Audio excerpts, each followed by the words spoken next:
Hello friends, मुठ्ठल Joshi. या व्हिडिओमध्ये आपण कामगार विभागाचा 29 जुलै 2026 रोजी 2 शिफ्टमध्ये पेपर झालेला आहे आणि 29 जुलैपासूनच परीक्षेला सुरुवात झाली. तर या दोन्ही शिफ्टमध्ये सगळ्या विषयांचे म्हणजे जे तांत्रिक घटक आहेत ते मराठी व्याकरण, इंग्लिश ग्रामर, बुद्धिमत्ता चाचणी, जी.के याच्यावर कोणते प्रश्न आले होते, कोणत्या टॉपिकवर आले होते, ती सगळी माहिती आपण पाहणार आहोत. आणि दोन्ही शिफ्टचं ॲनालिसिस या एकाच व्हिडिओमध्ये मी करणार आहे. आणि सॉरी, खरं म्हणजे हा कालच व्हिडिओ यायला पाहिजे होता, परंतु काल मी उशिरा घरी आलो, बाहेरगावी गेलो होतो, त्यामुळं मला काल व्हिडिओ बनवता आला नाही, त्याबद्दल सॉरी. पण आता मात्र ॲनालिसिस आपण करूयात. तर व्हिडिओ शेवटपर्यंत पहा. या व्हिडिओला सर्वांनी लाईक करा, शेअर करा आणि विठ्ठल जोशी हे जे आपलं यूट्यूब चॅनल आहे ते सबस्क्राईब करा. आणि तुम्हाला एक विनंती आहे, तुमचा पेपर झाल्यानंतर मला 88 06 06 86 18 हा जो आपला व्हॉट्सअपचा नंबर आहे याच्यावर तुम्हाला आलेले जे प्रश्न आहेत ते मला पाठवा, किंवा कोणत्या स्वरूपाचे प्रश्न होते ती माहिती पाठवा, ही तुम्हाला विनंती आहे. बी पब्लिकेशन पुणे यांनी एम.पी.एस.सी पॅटर्न गट क ग्राम महसूल अधिकारी तलाठी प्रश्नपत्रिका वर्गीकरण व स्पष्टीकरण हे पुस्तक प्रसिद्ध केलेलं आहे. आणि तलाठीची परीक्षा कंबाईन ग्रुप सी मार्फतच होणार आहे, त्यामुळं आता कंबाईन ग्रुप सीचे 2018 ते 2026 पर्यंतचे झालेल्या सगळ्या पेपरचं ॲनालिसिस यामध्ये दिलेलं आहे आणि तसाच पेपर यावेळेस तलाठीला येणार आहे. आणि बी पब्लिकेशन पुणे यांनी जे हे प्रसिद्ध केलेलं पुस्तक आहे ते ॲमेझॉन आणि फ्लिपकार्टवर उपलब्ध आहे, तसंच सगळ्या पुस्तकांच्या दुकानावर उपलब्ध आहे. आणि अजित कुमार हे याचे संपादक आहेत. तर बी पब्लिकेशन पुणे यांचं तलाठीसाठी प्रश्नपत्रिका वर्गीकरण व स्पष्टीकरण हे पुस्तक प्रसिद्ध झालेलं आहे.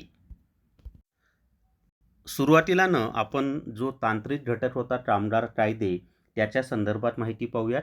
तर फर्स्ट शिफ्टमध्ये महाराष्ट्र खाजगी सुरक्षा रक्षक अधिनियम जो आहे त्याच्यावर साधारणपणे 30 ते 32 प्रश्न होते. पहा, हे लक्षात असू द्या, सर्वात जास्त प्रश्न याच्यावरच होते आणि त्याच्यामध्ये दुरुस्त्यांवर सुद्धा प्रश्न विचारलेले होते. त्याच्यानंतर पहा, महाराष्ट्र माथाडी कामगार अधिनियम याच्यावर 7 ते 8 प्रश्न होते, त्याच्यावर कलम जास्त विचारलेले होते. त्यानंतर लोहपोलाद असंघटित कामगार अधिनियम यावर सुद्धा प्रश्न त्यांनी विचारलेले होते. आता तांत्रिक घटकमध्ये दुसऱ्या शिफ्टमध्ये महाराष्ट्र खाजगी सुरक्षा रक्षक अधिनियम याच्यावर 10 ते 12 प्रश्न होते. त्याच्यानंतर महाराष्ट्र माथाडी कामगार अधिनियम याच्यावर सुद्धा 10 ते 12 प्रश्न होते. लोहपोलाद असंघटित कामगार अधिनियम याच्यावर 2 ते 3 प्रश्न त्यांनी विचारलेले होते. औद्योगिक संबंध संहिता याच्यावर 2 ते 3 प्रश्न विचारलेले होते. सामाजिक सुरक्षा याच्यावर 2 ते 3 प्रश्न विचारले होते. खाण कामगार अधिनियम 1952 याच्यावर 5 ते 6 प्रश्न त्यांनी विचारलेले होते. आता आपण इतर विषयांची माहिती पाहूयात. बुद्धिमत्ता चाचणीचे तुम्हाला टॉपिक सांगतो. बुद्धिमत्ता चाचणीमध्ये संख्यामाला, अक्षरमाला, बैठक व्यवस्था, त्याच्यानंतर तर्क व अनुमान, दिशाज्ञान चाचणी, नातेसंबंध याच्यावर प्रश्न होते आणि बुद्धिमत्ताच त्यांनी विचारलेलं होतं, जास्त गणित नव्हतं असं मिळालेल्या माहितीनुसार. तुम्हाला काही गणित आलं असेल तर मला कमेंट करून सांगा. मराठी व्याकरणामध्ये पाहता पुस्तके व लेखक याच्यावर प्रश्न होते. समानार्थी शब्द विचारले होते, विरुद्धार्थी शब्द होते, म्हणी होत्या. त्याच्यानंतर नामवर प्रश्न होते, विशेषणावर प्रश्न होते. हे फर्स्ट शिफ्टचं झाला. फर्स्ट शिफ्टला इंग्लिश म्हणजे फर्स्ट शिफ्ट आणि सेकंड शिफ्टला इंग्लिशचे समान टॉपिक त्यांनी विचारले होते. त्याच्यामध्ये parajumble, one word substitution, articles, sentence correction, passage, antonyms याच्यावर प्रश्न होते. जी केमध्ये पहा, इतिहासमध्ये हडप्पा संस्कृती, जालियनवाला बाग हत्याकांड, प्रार्थना समाज याच्यावर प्रश्न होते. चालू घडामोडीमध्ये पद्म पुरस्कारावर प्रश्न आहेत. विज्ञान या घटकावर सुद्धा प्रश्न त्यांनी विचारलेले आहेत. आणि सेकंड शिफ्टचं जर पाहायचं झालं आपल्याला तर सेकंड शिफ्टमध्ये पहा, आता मराठी व्याकरणामध्ये अलंकार विचारले होते, समास विचारले होते, पुस्तके व लेखक विचारले होते. पुस्तके व लेखक दोन्ही शिफ्टमध्ये त्यांनी विचारले होते बरं का. त्याच्यानंतर समानार्थी शब्द, विरुद्धार्थी शब्द, प्रयोग त्यांनी विचारलेला होता, विशेषण विचारलेलं होतं आणि इंग्लिश ग्रामर पहिल्या शिफ्टसारखं सेम होतं.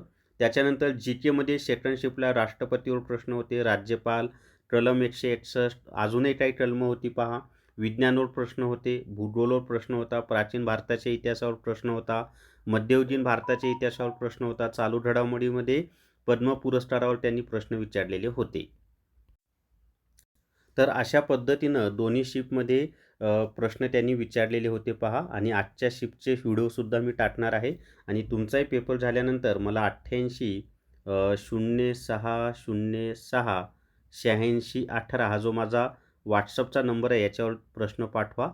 तर या व्हिडिओमध्ये एवढीच माहिती. या व्हिडिओला सर्वांनी लाईक करा, शेअर करा आणि विठ्ठल जोशी जे आपलं यूट्यूब चॅनल आहे ते सबस्क्राईब करा. थांबूयात. Thank you very much.